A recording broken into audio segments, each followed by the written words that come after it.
Alright, well, let's go ahead and run through the answers and how to do 10.3 on experimental and theoretical probability. So the first event, and again, this sets up the first couple of problems. A standard six-sided die is rolled, and then it says, what are the theoretical probabilities for this situation? Well, remember, when we compute a theoretical probability, we just have the number of outcomes, so it's just the outcomes that are possible, and then we put the number of ways we can have our desired event. So if there are six sides, the question here is what's the probability that ends up to be a 1? Well, if there are six sides, every single one of these is going to have a 6 in the denominator. So I'm going to go ahead and put that on every single one of these. And then there's only one side with a 1, so that's going to be 1/6. The probability that there's a 2, there's only one side that has a 2, so that's 1/6. There's only one side that has a 3, so that's 1 out of 6. Only one side has a 4, so there's 1 out of 6. And only one side has a 5, and only one side has a 6.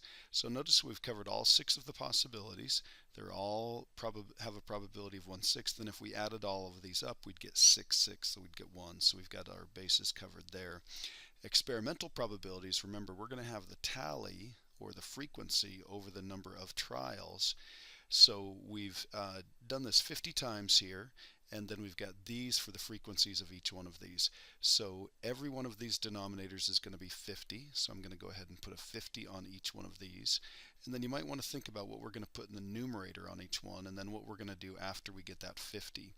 So when this was rolled 50 times, let's see how many turned out to be of 1. There were 5, and a 2, let's see, there were 8. And a 3, there were 10. So I'm just going to go ahead and fill in these numbers right here. We've got a 6 here, a 12 here, and a 9 here. And then, of course, we want to make sure that we've reduced each one of these. So this would be 1/10.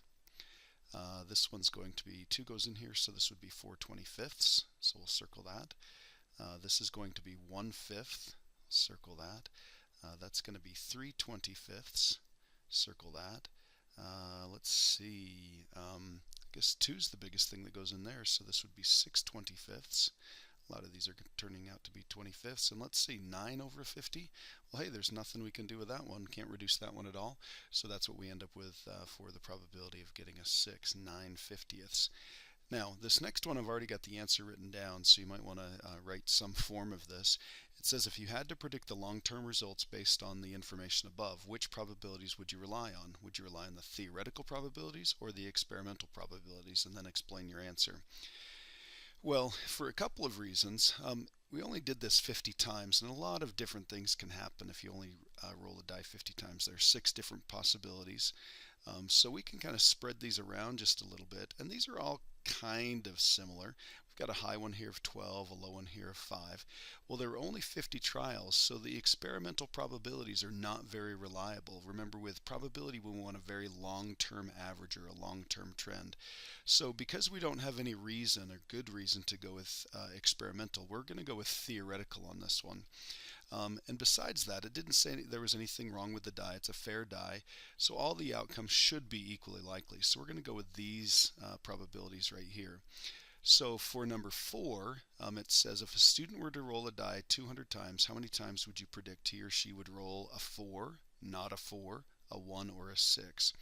So we're going to use the probability of 4 here. We would expect that about a 1/6 of them would turn out to be a 4. So we're going to do 1/6 of 200. And remember, the word of usually means multiply. It usually means we're going to be multiplying some things together. So we're going to do 1/6 times 200.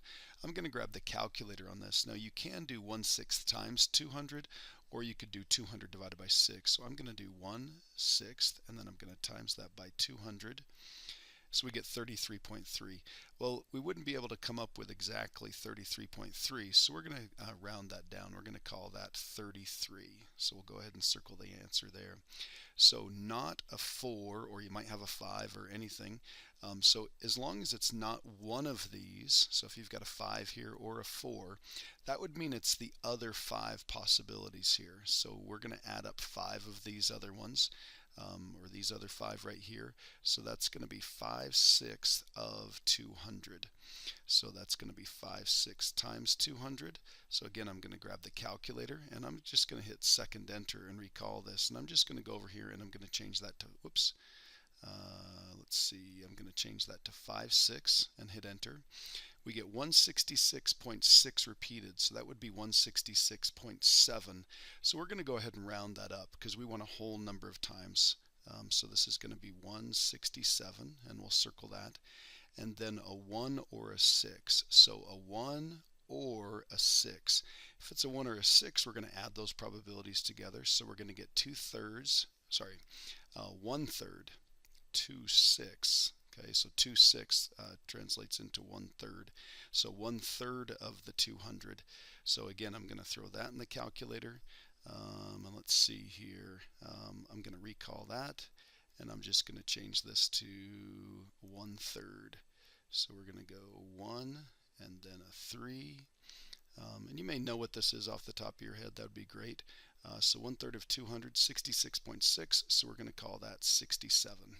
Okay, so we're going to go with that one. So it's going to land on a 4 33 times. It's going to land on not a 4 or a 5 or any one of the other ones. It's going to land on that 167 times. And then 67 times out of those 200, it's going to land on a 1 or a 6. Again, because we're going with the theoretical probabilities. Okay, let's take a look at this event right here. It says a spinner has 5 equal sections, but it is slightly warped. And that's some good information right there. And then again, it's bolded right here. We want to find the theoretical probabilities for this one, and we want to find the experimental probabilities based off these 30 times that the spinner was spun here. So if it's theoretical, we just have to go off how many possibilities are there. So we've got 1, 2, 3, 4, 5. So that means the denominator for each one of these is 5, because there are 5 places on the spinner. And we would assume for theoretical, each one of them is equally likely. So we're going to have 1/5 for each one of these. And then we're going to go through and we're going to figure out the experimental probabilities. Well, it was spun 30 times, so every one of these denominators is going to be 30. So let's go ahead and put 30 underneath each one of these because there were 30 trials. And then let's go through and put the tallies. So let's see, we've got 16 ones, we've got 6 twos, and then we've got, let's see, 1 3, and we've got 3 4s, and we've got 4 5s. So we'll go ahead and simplify each one of these. Let's see, 2 goes into each one of those, so that's going to be 8/15. We'll go ahead and circle that. 6 goes in here once, and 6 goes in there 5 times. So that one happens to be 1/5 either way. Ooh, 1/30. Well, that's kind of cool. Nothing to simplify there. 3/30, that would be 1/10 because 3 goes into both of those. These are both even, so 2 would go in here twice, and then 2 would go in there 15 times, so we're going to go ahead and circle that. All right, same question here. If you had to predict the long-term results for this spinner based on the information above, which probabilities would you rely on? Would you rely on the theoretical probabilities right here, or would you rely on the experimental probabilities? Well, we're going to do the experimental probabilities for a good reason. They said the board was warped, and if you take a look at this, hardly any of them landed on a 1, and more than half of those trials ended up on a 1. So it's probably warped so that it kind of scrapes as it goes by 1 and it tends to stop there or something like that. So we would probably go with the experimental ones, but we would do something like this. 30 is not very many trials, so we would probably do more trials to kind of establish what they are, like we talked about. We want to do as many trials as we can to really establish what those probabilities are. So now, if somebody were to spin the spinner 200 times, how many times would you predict that they would spin? A 2, not a 3, a 4, or a 5. So a 2 would be this one right here. Okay, the probability, it would be 1/5 of those, 1/5 of the 200. And again, of, that would mean multiply. So we're going to do 1/5 of 200. If you throw that into a calculator, you'll end up with 40. Not a 3, so everything other than a 3. So that means we would add all of these up. So I could add the 16 and the 6, that would be 22. Let's see, 22 and another 4. Let's see, that would be 26. and then another 3, that would be 29. So we would have 29 thirtieths, or if you think about it, if it's not a 3, it's everything other than that 1/30th. So that's going to be 29 thirtieths of the 200. If you throw that into a calculator, so let's check and see what we get here. 29 divided by 30, and then we're going to times that by 200.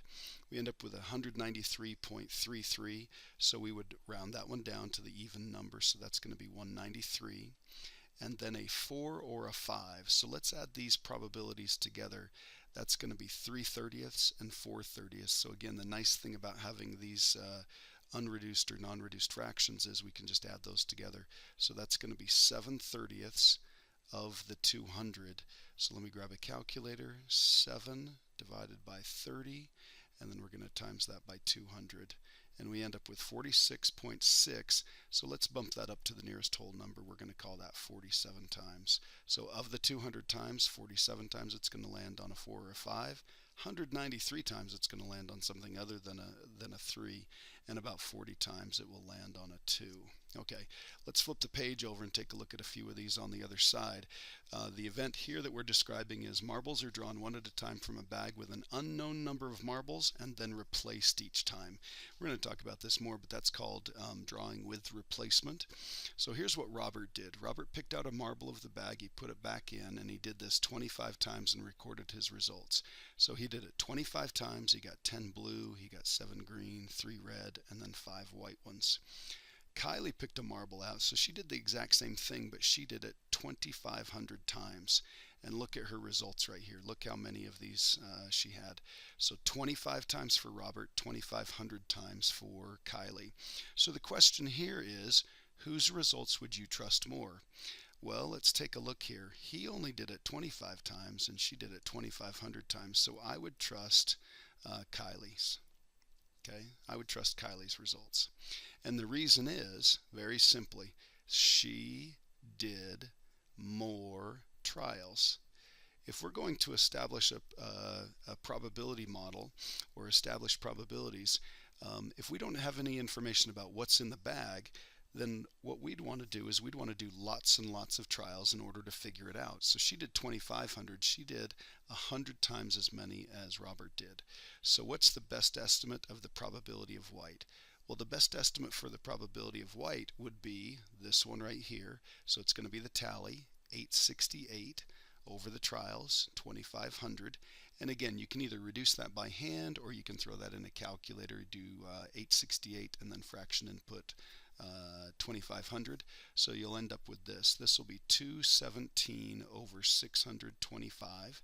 That's the answer as a fraction, but remember, this is a story problem, so if you wanted to write this as a decimal, you certainly could. So we're going to do 217, and we're going to divide by 625. So we get this decimal, 0.3472, so we'll do 0.3472. And if we wanted to change that to a percent, we'd move the decimal over 2 places, so 34.72%. So any one of those would be just fine for the answer for the probability of getting a white. And again, the reason we did this one is because Kylie did more trials, so we would have much more reliable results because that's a more long-term process. Okay, if we need to, let's take a look at a couple of these other problems here. So Mike's mom cleaned out his sock drawer and filled it with new socks. He pulled out a pair of socks out of his drawer without looking and put them back in and shuffled them. So same type of thing up above. He's kind of pulling something out, checking it, and then shuffling it in and after he puts it back in. He did this 30 times and recorded the results in the table. Yeah, Mike's really got to be a math nerd if he's doing an experiment like this. So is Mike working with experimental or theoretical probability? Clearly he's doing an experiment because he's doing these trials over and over again. So what he did is he conducted an experiment and he's collecting data. He's tallying things up and as he's doing the trials. So if it says if Mike were to pick pairs of socks out 180 times, how many times would you predict he pulls out a pair of socks that is approximate, if we need to, blue, not green, white, or brown?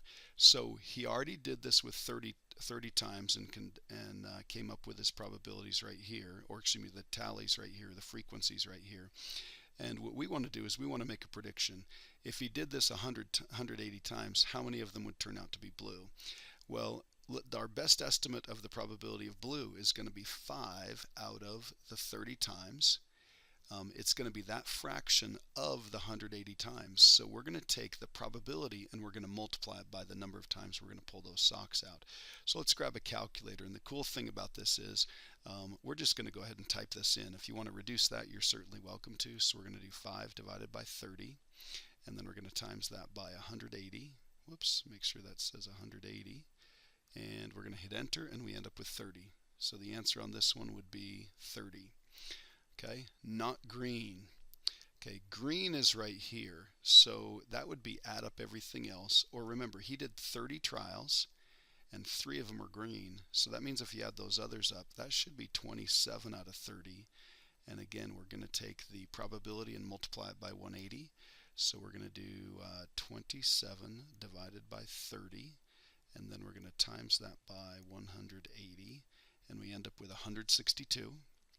So 162, and I'm going to write down each one of these really quickly here. So white or brown, so either one of those. So that's 14/30 times the 180, black, green, or blue, black, green, blue. So let's add those together. These add up to 8, that's another 8, so that's going to be 16 out of 30, and we're going to multiply by 180. If you throw that into your calculator, this is going to end up being 84. And if you throw that into the calculator, this is going to end up being 96. So I'm going to go ahead and circle that. And then it says, what advice would you give to Mike to improve his probability experiment? Well, one thing we're definitely going to say to do is count your socks. Count your socks and then use theoretical probability. Because that would be way easier. Just count your socks and figure out what the exact answer is. Or we could tell him to do this, and this would be kind of crazy. He only did 30 trials up here. We could say do tons, and I'm going to capitalize that, tons more trials. So we've kind of got two choices there. Again, theoretical would be much better if we could go through and figure out how many of each type of sock he has. And then just compute the theoretical probabilities there. Okay, so let's take a look at the last couple problems here. This is number 11, and it says Natalie rolled a fair 8-sided die 45 times and recorded her results in the table. Natalie's going to roll it 315 times, and she asks you for your advice on predicting the number of times she will roll the following. Write down your advice and then make predictions. Well, first of all, if it's a fair 8-sided die, this is decent information, but she only did it 45 times. So let's go ahead and use the theoretical probability, and the theoretical probability would be 1/8 for each one of them. So if she's going to roll it 315 times, we would expect it to be 1/8 of that. So we're going to take the probability and we're going to multiply by the number of trials. So that's going to be, let's see, 1/8 times 315. Let's throw that in and just double check. 1 divided by 8. We'll times that by 315. And we'll hit enter. So 39 and a little bit more. So we're going to call that 39. Okay, so 39 right here. A 3 or a 6. Well, that would be 2 out of the 8, and we'd multiply that by 315. If you throw that in your calculator, you're going to get about 79. Not a 5. Well, there's 8 numbers altogether, so 7 of them are not 5s, so we'd multiply by that. And an odd number, let's see, out of the 8, we've got 1 and 3 and 5 and 7. So that's going to be 4 of them. That's going to be half of them. If you wanted to write half, you're welcome to do that. So if we multiply by 315 for each one of these, this one is going to turn out to be about 276. So I'll go ahead and circle that one. And then this other one right here, half of 315, it's not going to work out perfectly, but it's going to be about 158 if we were to round appropriately. Okay? So the last question on here says, which is more useful, theoretical probability, experimental probability, or does it depend? And then explain your answer. Well, the bottom line is they can both be useful in different situations. We've talked in class about, like the pass the pigs example, you can't compute those probabilities using anything but theoretical probabilities. You've got to conduct experiments a lot. But if you've got anything like a fair spinner with equal size little sections on it, if you've got a fair die or a fair coin or something like that, it's going to be much easier to use theoretical than it is to use experimental. So if the events are equally likely and we have all the information, then theoretical is probably best. But sometimes we need to use experimental because of the situation. We've got information that tells us that it may not be a fair thing, or something may not be equally likely, or there may be a problem where we just can't figure out how many different possibilities there are. So we'd want to use experimental probabilities. All right, well, good luck with everything else. A good thing to keep in mind, the difference between experimental and theoretical.